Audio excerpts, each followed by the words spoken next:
प्रश्न असा आहे की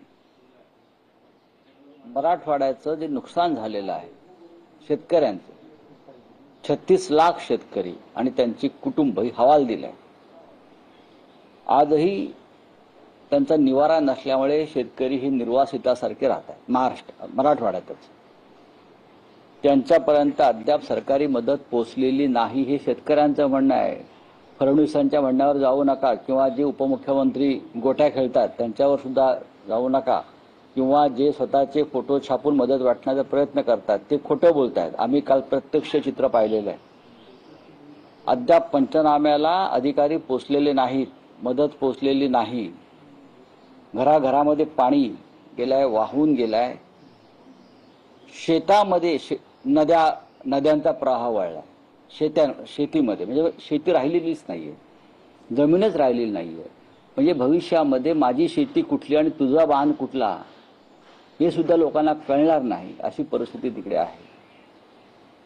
शेतकऱ्यांनी उद्धव ठाकरे साहेबांना अत्यंत कृतज्ञतापूर्वक एकच सांगितलं की आपण जी कर्जमाफी केली त्या कर्जमाफीच्या आधारावरती आम्ही इथपर्यंत आलो.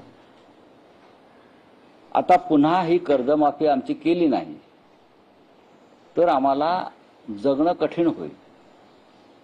माननीय उद्धव साहेबांनी 2 मागण्या प्रामुख्याने केल्या.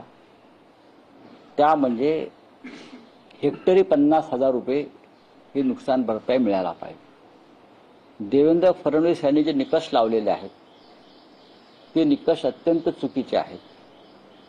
त्यानुसार शेतकऱ्याला एकरी 3,000 ते 4,000 रुपयाच्या वर मदत मिळत नाहीये.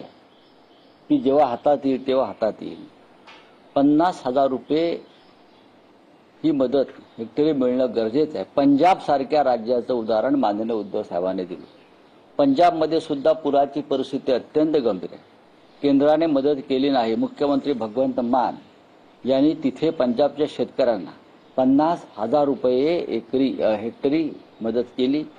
ज्यांची घरं वाहून गेली त्यांना 45 दिवसात ते घरं बांधून देणार आहेत सरकार. 45 दिवसाची कालमर्यादा आहे. महाराष्ट्रामध्ये सुद्धा 50,000 रुपये मदत मिळावी हेक्टरी आणि कर्जमाफी शेतकऱ्यांची तात्काळ व्हावी. आता आपल्या सरकारकडे पैसे नाहीत, तिजोरी रिकामी आहे.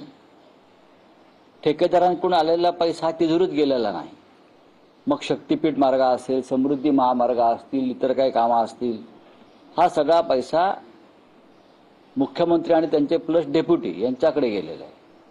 तो काय लोकांपर्यंत जाणार नाही. SRAचा पैसा असेल मोठ्या प्रमाणात मुंबईतला, मग पैसे आणायचे कुठं? मुख्यमंत्री टोलवाटोलवी करतात. पैशाचं सोंग आणता येणार नाही असं आमचे डेप्युटी CM म्हणतात.